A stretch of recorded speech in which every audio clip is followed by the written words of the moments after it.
Yo, what is up, guys? I'm bringing you a brand new video, and welcome to week number 6 of my 700 gear score series, where I try to get 700 gear score in under 110 days in the EU server. In last week's video, we had 289 AP with 379 DP, and we had 1 billion liquid silver to our name. We also have 18 Mancham pity pieces, and we are going towards the weekly quest for the infinite mana potion. But in this week's video, we managed to get some pretty big gear gains. We got our Pen Uragon shoes up to Caphras level 9, and we got them in general because we had Tet last week. And we also enhanced our Labresca helmet to Duo. Now, the major reason why I did that, originally I was doing no enhancing in this series, but I have decided now that the series is going to become a little bit harder because so far I've kind of just been flying through this. So we have now lowered the time limit from 110 days down to 60 days. And I'm also going to be finishing at effectively 703 gear score, which will say a flat 700 on the Garmoth planner. So it's nice and, it's nice and simple for everybody to understand that I am actually hitting 700 legitimate gear score in under 60 days. And so those are the changes that we're making to the challenge. We are going to end up with a Duo Godder Awakening. And for right now, we're just going to get right into the video to show you how we ended up getting the Pen Uragons and the Labresca. So starting out, we literally just went back to Orcs and started hitting up our Orcs grind. Now, this is going to be a very, very common spot that you're going to find me at here in this week's video. In fact, I can see myself staying here at Orcs for the rest of the entire challenge because, quite frankly, there's been a lot of drop rate events, and that has really pushed the prices down of a lot of materials on the market. Tungrad rings are down, lunar necklaces are down. There's just every main accessory from every generally specific grind spot that is usually good money is unfortunately a little bit low in price. And so therefore, when prices are low, going to a spot like your Orcs is really, really good. However, one of the accessories that has not dropped in price is actually the Dawn earrings. So I did make sure whenever I had the opportunity to, that I was going and grinding with my buddy that I've known for over a year. He is 683 gear score, so it's not like I'm getting carried here for those of you guys concerned that this is illegitimate. He is legitimately the exact same gear score as myself, and we went to Abandoned Monastery, still doing very well for ourselves, managing to get over, actually, 2 dawns per hour, so it's actually my favorite place. We also got a whole bunch of these little Caphras Stone bundles through doing the Black Spirit dice board that I wanted to open up and show. And then I also went and did the dungeon. Now, differently from last week where I just did the dungeon and I did just 3 dungeons, I actually ended up doing 4 bosses in the dungeon this week. I did the Elvia version of 1 and 2. And then number 3, I did the normal version as well as the Elvia version. Unfortunately for me, I kind of ended up getting not the greatest rewards, but what's amazing about the dungeon is that because it gives you memory fragments and gold bars as a guaranteed reward, this still ended up being roughly as good of a time investment, whether I was grinding at Orcs or whether I did the dungeon. So honestly, I think the dungeon is still really amazing, even when you get base level accessories like I managed to get this week. Every single thing I opened was base, but I still ended up making the same or more money per hour than I would have if I had just gone grinding anyway. So I really recommend the dungeon. But yeah, we ended up opening up some pretty bad duds here. We got a base Tungrad necklace out of our first Elvia box, and then the second Elvia box gave us a base Tungrad ring, which is kind of low in price due to all the drop events we've had. And then we got a base Baltara belt, literally worst case scenario. That's super uncommon to get all bases, but at least we were able to trade in our tokens there. And we ended up getting a bunch of good gold bars as well as memory fragments. So that, that little bit over an hour ended up paying off. So in this series, I said I wasn't going to be enhancing, but because I'm making it harder, I did enhance the Labresca to Duo, and I ended up failing it 12 times going for Duo. I ended up failing 12 times, which the average is around 7 with a 15-ish% chance. So 12 times is actually quite unlucky. In fact, I was so unlucky that I almost went into desperation mode, and I was starting to use a stack that I consider a little bit too high for Duo, And I even croned my last attempt because I was completely out of memory fragments. I was completely out of sharps. I was completely out of hards. I was even at some points purchasing Caphras just to make it into the stones. That's how unlucky I was getting with this helmet. And I ended up spending a lot more money on getting this duo than I previously anticipated. I was expecting to, boom, tap it up to duo in at least 7 attempts, which is the average, is what I was hoping for. But unfortunately, 12 fails ended up costing us more money than usual. I'm not showing every single attempt here, but I did start from the first attempt, and then you can see how high this fail stack actually rose. It was 3 fail stacks at a time that it rose up. I don't know why I didn't clip every attempt, but I guess I just kind of was failing so much I was forgetting because it was just kind of shocking to fail that much. But this was the eventual final attempt that did succeed on a 167. And that was a huge relief because I literally had no more materials left. But that was a pretty nice gain. Once we repaired up the helmet, we managed to get our DP up to 382, which was a pretty good feeling because now we could just go back to Orcs and save up some more money to try to get our next purchase, which was going to be the Pen Ergon shoes. So let me talk a little bit more about the future of this challenge in doing it in 60 days. So the things that I'm making harder for myself is I did get the Duo Libresca, which costs more money than the Pry, obviously. And then I'm also getting a Duo Godder Awakening weapon. I've been seeing your guys' criticisms in the comment section saying that my Garmoth doesn't actually say 700 gear score. And while I do think that a Tri-Dandy C19 is the best in slot weapon for a Succession player because of that extra accuracy and the cost efficiency of it, I hear your guys' complaints, and I'm going to simply just get an extra few billion silver required to get a Duo Godder, and I'm going to smack it on, and boom, we're basically going to hit 700 gear score with only changing the Libresca and the Godder.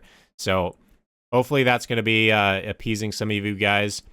But at this point, after a little bit of Orcs grind, we ended up turning in our Layla's petals that we had, and you guys know what that means. Every time I am scrounging for money, that generally means that I'm trying to make a purchase. And I remember this being like 4 in the morning. I was grinding, trying my best to save up a bunch of money. So that way there, I could put on an order for Pen Ergon shoes. And hopefully it was going to fill overnight. Unfortunately for me, it did not end up filling overnight. But that's okay, because we ended up winning them later on in the week. We did have to pay a little bit more money than what I initially anticipated. It ended up being, I think, 9.75 billion. But when we woke up in the morning, we ended up doing a little bit of Gyphon because we had a ton of Agris to burn. So we did like 3 or 4 hours of Gyphons. We ended up getting 3 Tungrad belts, which was not too shabby. And we burnt all of our Agris. So I definitely do recommend burning your Agris here. And especially since doing that Agris journal, I now have 150%. So we were getting well over 30k trash an hour. But once the Agris was done, we went to Orcs and we managed to hit level 64. Now, I didn't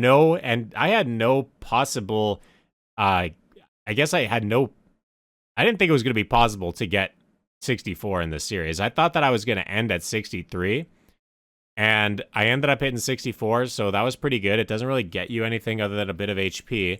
In this clip here, you can see that we ended up winning those Pen Ergons. It was 9.7 billion, and that put us up to 387 DP.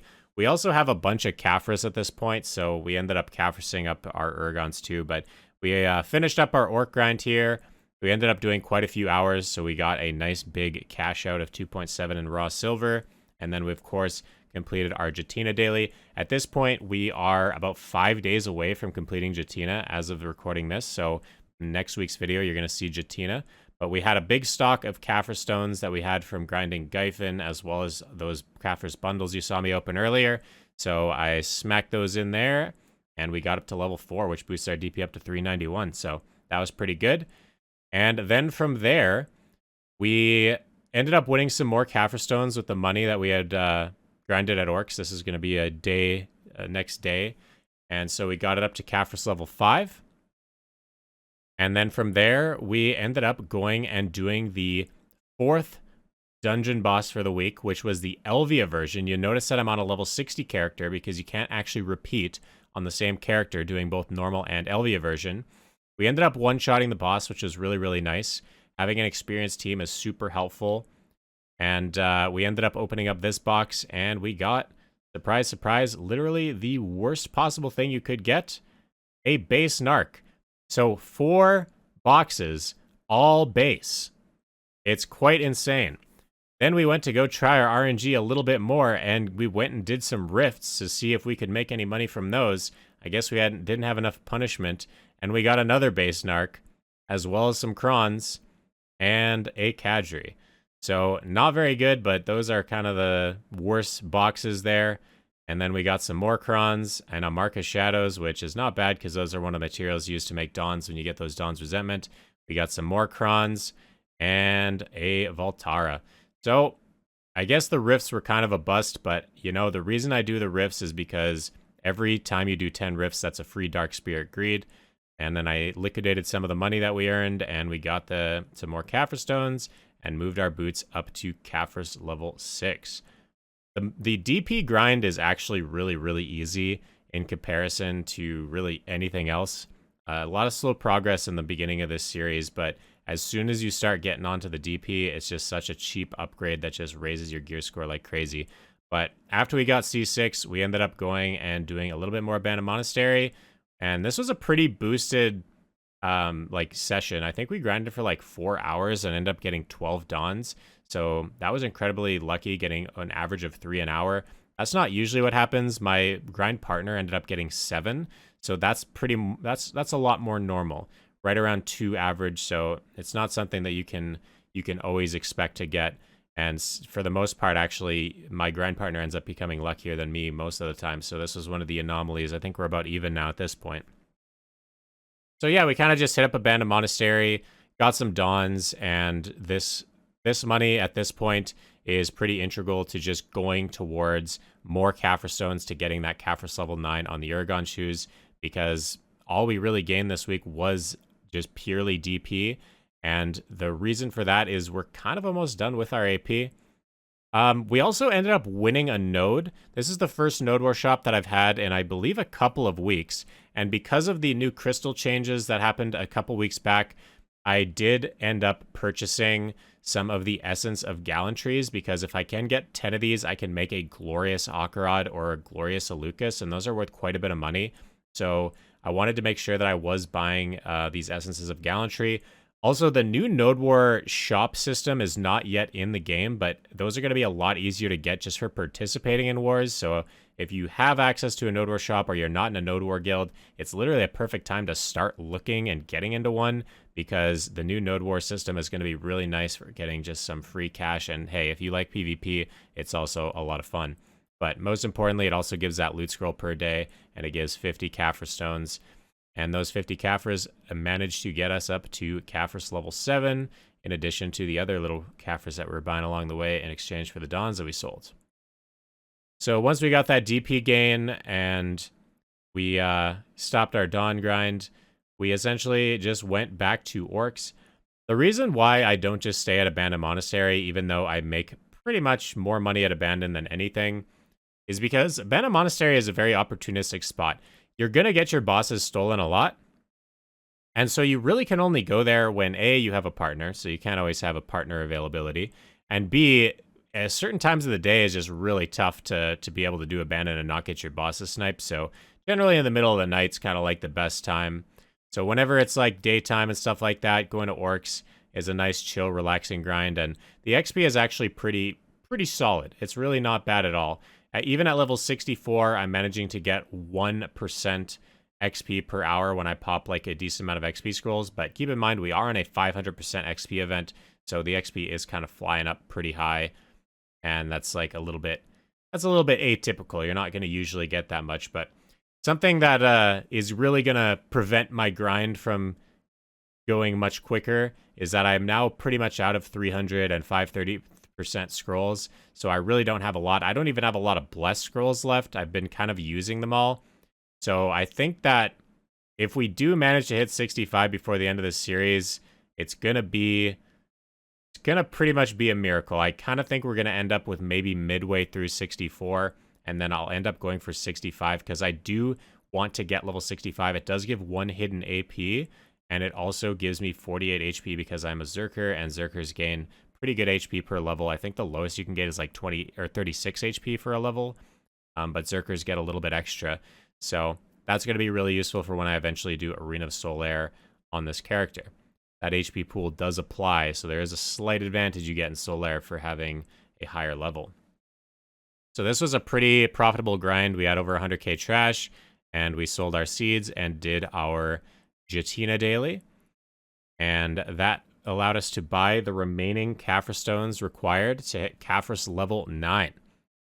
And just like that, that was an 18 gear score gain in total with the Libresca and the Uragons. 5 from getting base Uragons to pen, and then, of course, the 10 from the Caphras.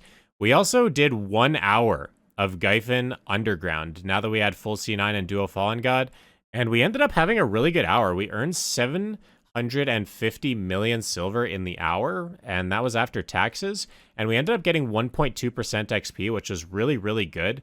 However, we did get 3 accessories in that hour, and so I don't think that that spot sustainably can make 3 accessories in an hour. The spot is not bad, but it was a little bit sweatier. It was a little hard for me to stream while doing it because you do have to pay more attention. I don't have the HP journal done yet, which is also something that I'm adding to the difficulty of this challenge, is I am going to go do the HP journal. It does cost like 3 billion silver and takes up some time, but I figure, you know what?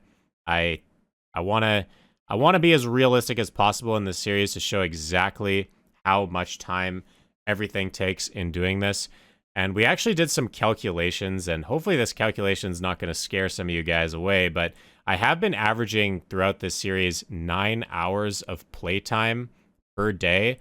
Now, keep in mind, I do stream for like 6 hours a day, so I'm streaming 6 hours and then 3 hours off stream, so it's really not that bad since I am, you know, full-time content creator.